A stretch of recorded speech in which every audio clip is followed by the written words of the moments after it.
السلام علیکم ورحمۃ اللہ وبرکاتہ. مولوی صاحب څنګه حال دی جی؟ خیر دی؟ صحت ښه دی جی؟ مولوی صاحب ما یو تپوس کوو چې نن سبا دا کومې کرسۍ چې راوتې دي که نه دا رایجې کرسۍ چې دي دا کومې باندې تختې چې لګېدلې دي نو آیا په دې باندې سجده کول جایز دی که نه دی جی؟ دې کې رهنمایي وفرمایئ جی. السلام علیکم ورحمۃ اللہ وبرکاتہ. بسم الله الرحمن الرحیم. وعلیکم السلام ورحمۃ الله وبرکاتہ. ټولو نه خو اول دا خبره ذهن کې ساتل پکار دي چې یو کس ځمکه باندې سجده لګولی شي نو هغه دپاره بیا کرسۍ کې مونځ کول ناجایز دي، هغه مونځ د سره کېږي نه. یو کس دی هغه د ځمکه باندې سجده لګول مشکل دي، نشي لګولی، نو دا به په اشاره مونځ کوي. نو بیا هم په دا په ځمکه کېناستی شي، بهتر دا ده چې په ځمکه باندې کېني. کرسۍ کې ډېر مفاسد دي او بیا موجوده حالاتو کې د هغې نه ځان بچ کول پکار دي.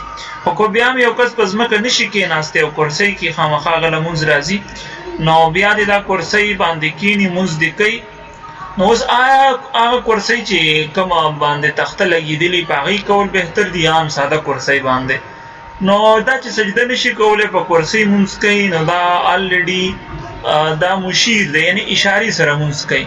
او کوم کس چې اشارې سره مونځ کوي نو هغه که په تخته سر ولګوي او که نه هغه شان اشارې والا مونځ دی.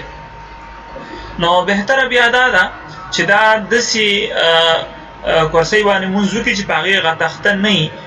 طریقه دې دا کوي چې کله سجده لګوي نو هغې ته لږ ډېر ښکته کېږي او چې رکوع له ځي نو لږ کم دې ښکته کېږي، بس دغه ده دپاره کافي ده. هغه تختې والا کرسۍ باندې مونځ سجده لګولو ته ضرورت نشته او نه په هغې ضرورت شته. عام ساده کرسۍ بیا ډېره بهتره ده. البته که چا په هغې کړی هم دی مونځ نو مونځ یې شوی دی، خو بهرحال ساده کرسۍ بهتر ده په هغې مونځ کول. السلام علیکم ورحمۃ اللہ وبرکاتہ. مفتی صاحب څنګه حال دی؟ ښه یې؟ مفتی صاحب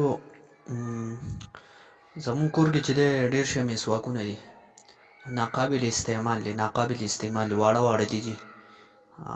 نو دې سره څه طریقه وکړو جي؟ ډېر ښه دی جي.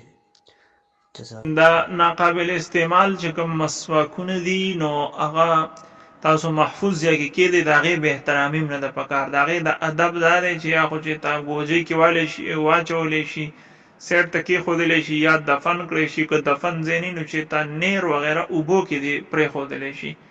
داسې ځای کې چې هلته د چا خپې نه لګي که نه، څوک خپې نه ږدي، داسې ځای کې هغه محفوظ کړی شي.